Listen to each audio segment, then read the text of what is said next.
बिस्मिल्लाहिर्रहमानिर्रहीम। D fellows, आइए आज का लेक्चर शुरू करने से पहले एक दफ़ा फिर रब्बे ज़ुल जलाल की बारगाह में मुल्तजी हों कि मौला करीम हमें ऐसे सजदों की तौफ़ीक अता फ़रमा कि जिससे खिदमत खलक का जज्बा बढ़े। डी फेलोज़, आज हम जिस अहम टॉपिक को टेकअप करने जा रहे हैं वो है difference between statement recorded under section 342 and statement recorded under section 340 sub section 2। Dear fellows, ये दोनों स्टेटमेंट्स जो हैं वो अक्यूज की हैं। इन दोनों स्टेटमेंट्स के अंदर क्या डिफरेंस है उसको आज हम कंप्रीहेंड करने की कोशिश करेंगे। इस हवाले से मैं high court rule and orders का वॉल्यूम 3 चैप्टर 13 और उसके रूल 8, 8A और 9 और काफ़ी सारी जजमेंट्स आपके सामने पेश करूंगा और ये साथ साथ हर पॉइंट पे मैं जजमेंट जो है वो कोट करता चला जाऊंगा, आप उसको जोट डाउन करते जाइए। इन दोनों जजमेंट्स को समझने के बाद फिर हम इनके दरमियान एक कंपैरिजन ड्रा करने की कोशिश करेंगे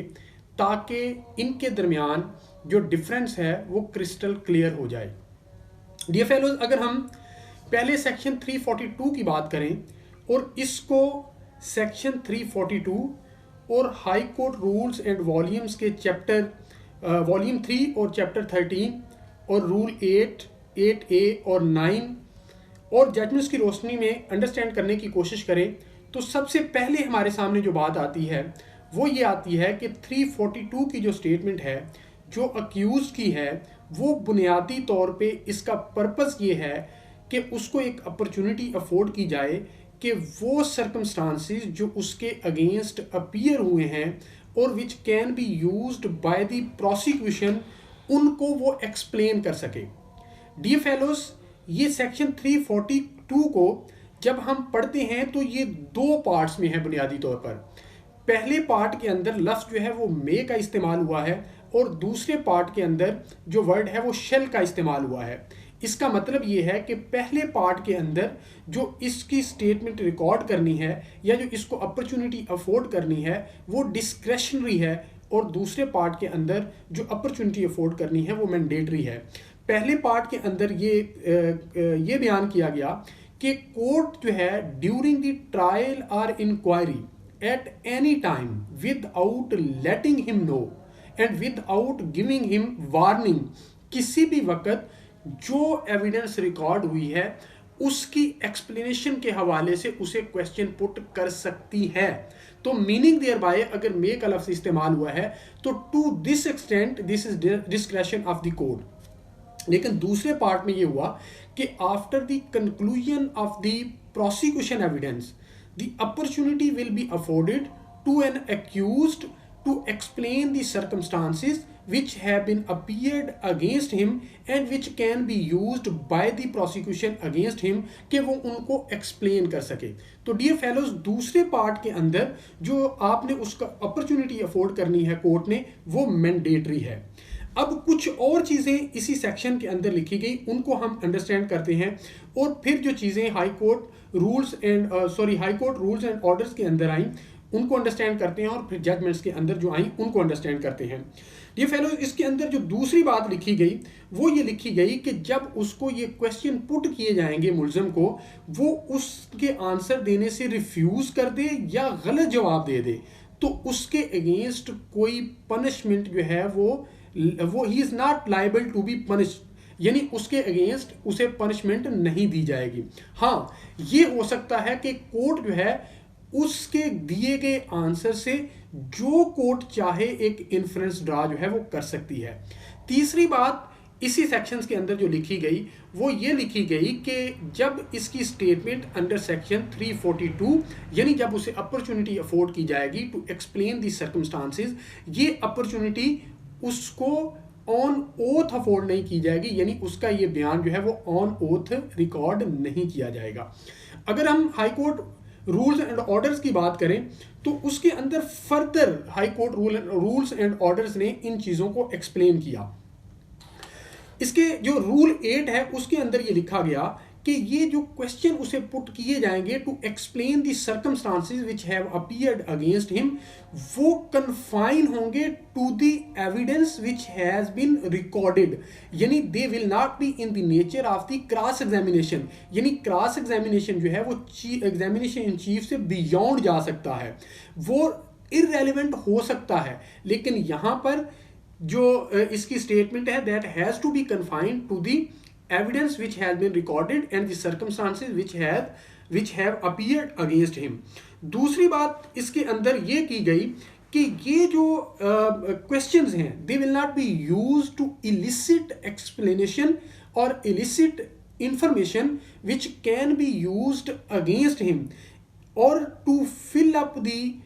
gaps and lacunas in the evidence of the prosecution, यानी इसको लैकूना फिलअप करने के लिए यूज नहीं किया जाएगा, बल्कि this provision is meant for the benefit of the accused and it should be used for the benefit of the accused.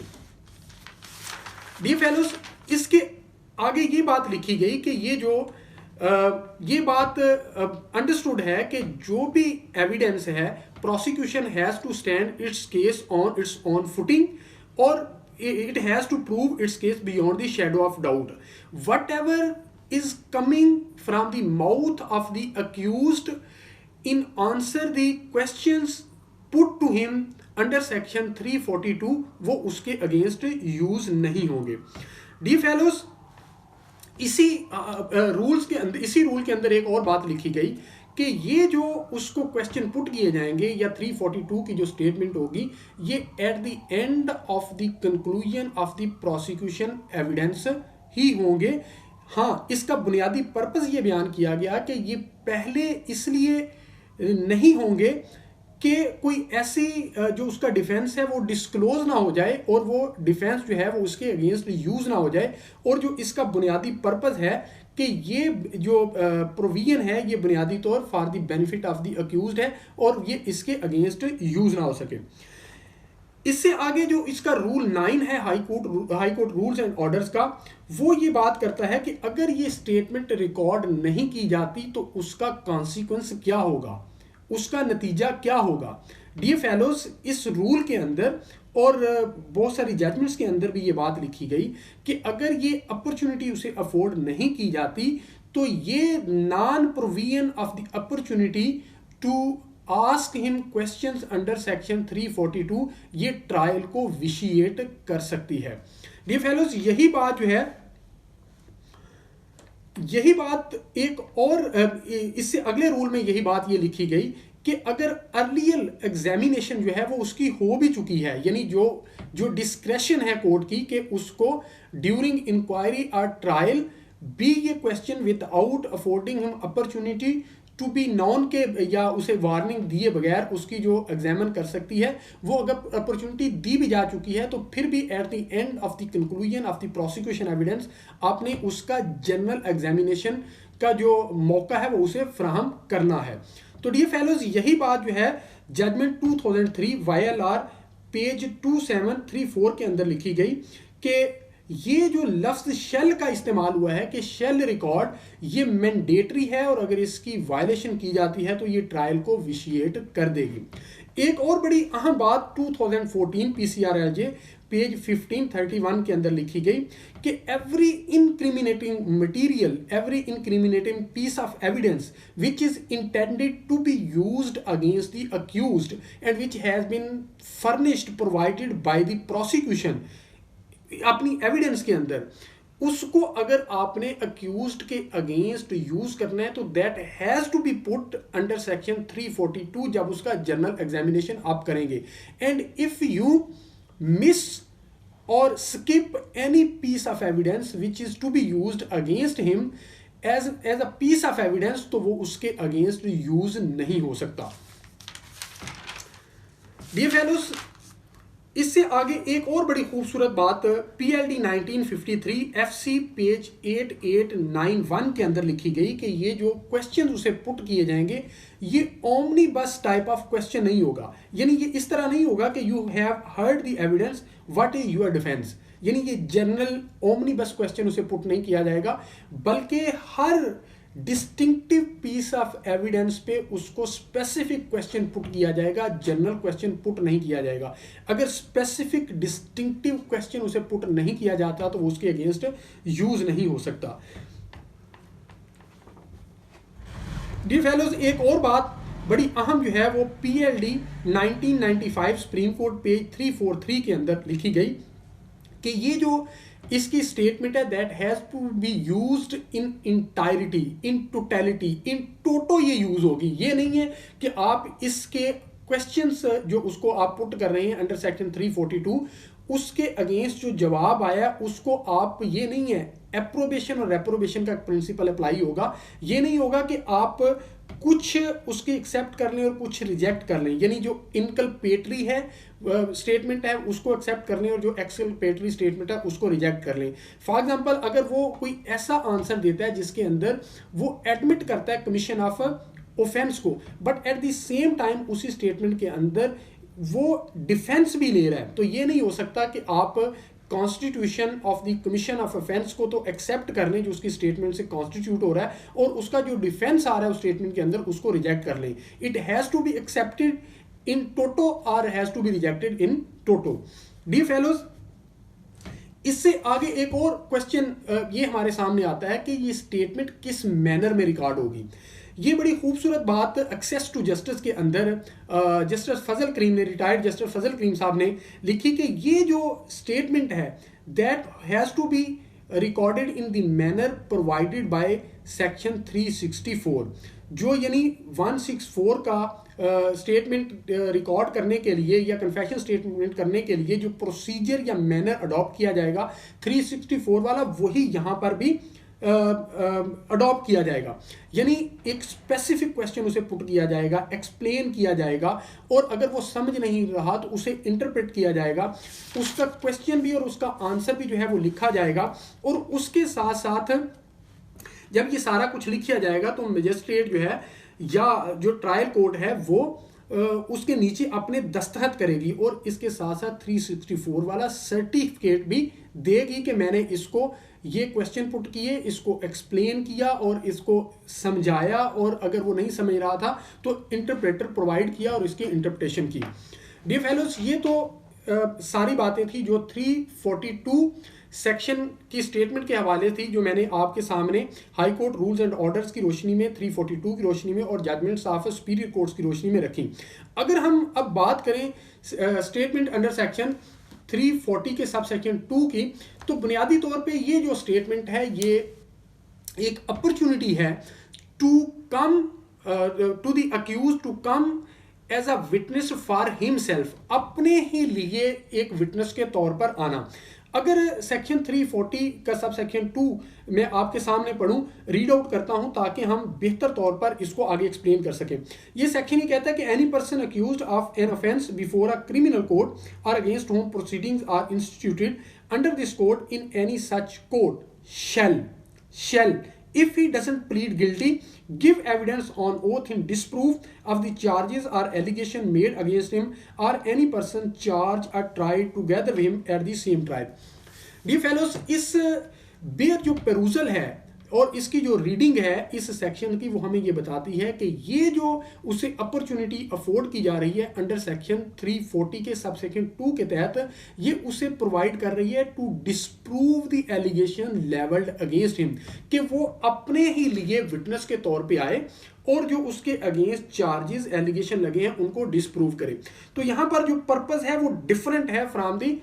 Statement जो रिकॉर्ड होती है अंडर सेक्शन 342।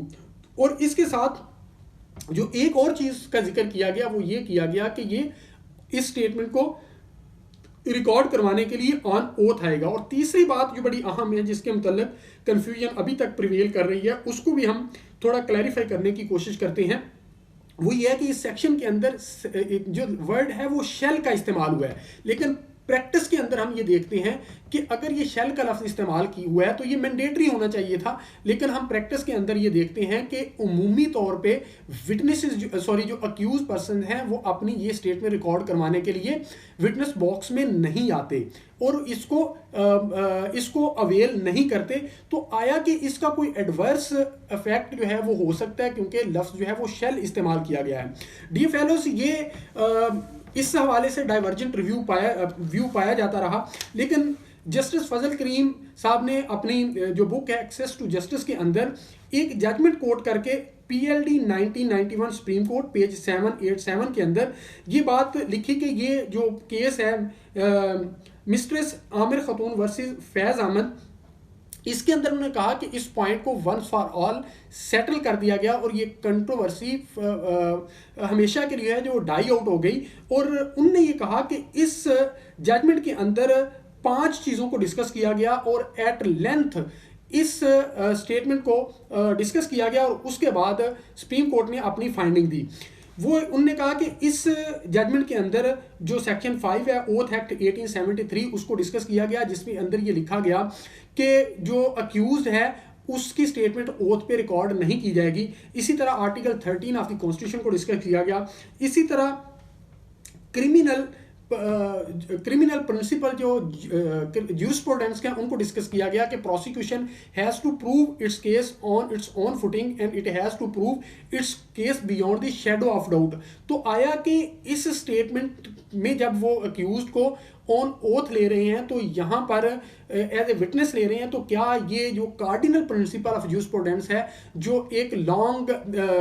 एक अरसा दराज से सेटल प्रिंसिपल है कि प्रोसिक्यूशन ने अपना केस खुद प्रूव करना है और कोई भी जो बर्डन ऑफ प्रूफ है वो on the shoulders of accuse नहीं होता, तो क्या इस स्टेटमेंट से ये जो प्रिंसिपल है वो डैमेज नहीं होता। और इसी के साथ साथ उन्होंने लॉ रिफॉर्म्स ऑर्डिनेंस 1972 को भी डिस्कस किया। इन सारी चीज़ों को डिस्कस करने के बाद जो रेशियो डिसाइडेंडी दिया गया वो ये दिया गया कि the view that on strength of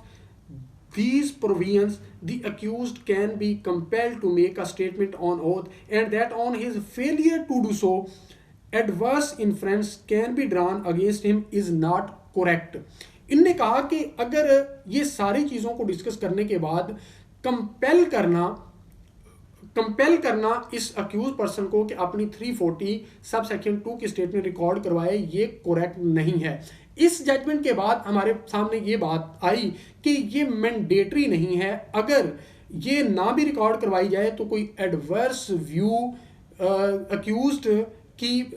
liability के मुताल्लिक नहीं लिया जाएगा। डियर फेलोज, अब हम अगर इस सारी डिस्कशन के बाद इसको सम अप करें और फिर इन दोनों स्टेटमेंट्स के अंदर डिफरेंस ढूंढने की कोशिश करें तो सबसे पहला जो डिफरेंस हमारे सामने आता है वो ये आता है कि इन दोनों के पर्पस में फ़र्क है। सेक्शन 342 का जो पर्पस है वो ये है to afford an opportunity to the accused to explain the circumstances which have appeared against him in the evidence recorded by the prosecution। जो प्रोसिक्यूशन ने फर्निश किया है, एड्यूस किया एविडेंस, उससे जो हालात सामने आए हैं उनको एक्सप्लेन करना है। लेकिन सेक्शन 340 के सब सेक्शन 2 को जब हम देखते हैं तो उसमें पर्पस ये दिया गया कि इसको ये मौका ये फराहम किया जा रहा है कि वो डिसप्रूव करे उन एलिगेशन को, ये charges which have been levelled against the accused. दूसरे नंबर पे जो डिफरेंस हमारे सामने क्रिस्टलाइज होके आता है वो ये आता है कि जो सेक्शन 342 की स्टेटमेंट है इसी के अंदर लिखा गया कि वो ऑन ओथ रिकॉर्ड नहीं होगी, लेकिन सेक्शन 340 के सब सेक्शन 2 के अंदर ये लिखा गया कि ये स्टेटमेंट जो है वो ऑन ओथ रिकॉर्ड होगी। तीसरा जो इनके दरमियान डिफरेंस आया वो ये आया कि 342 की जो स्टेटमेंट है वो क्रॉस एग्जामिन नहीं होगी और ना ही in the manner of cross examination उसको क्वेश्चन पुट किए जाएंगे, यानी जो एविडेंस प्रोसिक्यूशन की आई है ये question have to be confined to that prosecution's evidence, इससे बियॉन्ड नहीं जाएंगे। लेकिन जब 340 सब सेक्शन 2 की हम बात करते हैं तो ये अगर ऑन ऑथ रिकॉर्ड हो रही है तो इससे अंदर क्रॉस एग्जामिनेशन होगा और इसके अंदर तमाम चीज़ें क्रॉस एग्जामिनेशन वाली मौजूद होंगी। ठीक है, इसका मतलब ये है कि ये beyond the statement recorded by the accuse उससे बियॉन्ड जा सकती है। चौथा पॉइंट इसके अंदर हमारे सामने ये आया कि 342 की जो स्टेटमेंट है वो मैंडेटरी इन नेचर है। If that is not recorded that will vitiate the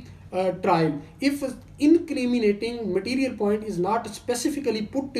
to the accused that cannot be used against him। on the other hand जब सेक्शन 340 के सब सेक्शन 2 की हम बात करते हैं, जब ये ऑप्शनल है, मैंडेटरी नहीं है, तो अगर ये रिकॉर्ड ना भी हो तो इससे ट्रायल विशिएट नहीं होता। At last but not the least, जैसा मैंने पहले अर्ज किया कि non recording of the statement of section 342 ये विशिएट कर देगी ट्रायल को, जबकि 340 सब सेक्शन 2 की जो स्टेटमेंट अगर रिकॉर्ड ना हो तो ये विशिएट नहीं करेगी। डियर फेलोज, इस तरह हमने एक होलिस्टिक पिक्चर जो है वो ड्रा करने की कोशिश की इन दोनों स्टेटमेंट्स की, और इनके मुतल्लिक जो भी अभी तक ज्यूरिस्प्रूडेंस इवॉल्व हुई है उनको in the light of judgements of the superior court, high court rules and orders की रोशनी में और मुतल्लिका सेक्शंस की रोशनी में हमने एट लेंथ इसे डिस्कस करने की कोशिश की। मैं उम्मीद करता हूं कि आपको हमारा आज का लेक्चर पसंद आया होगा। अगर हमारा ये लेक्चर आपको पसंद आया हो तो बाबुल इल्म लॉ एकेडमी यूट्यूब चैनल को ज़रूर सब्सक्राइब कीजिएगा और हमारी इस वीडियो को लाइक ज़रूर कीजिएगा। अल्लाह ताला आपका हामी नासर हो। बहुत शुक्रिया।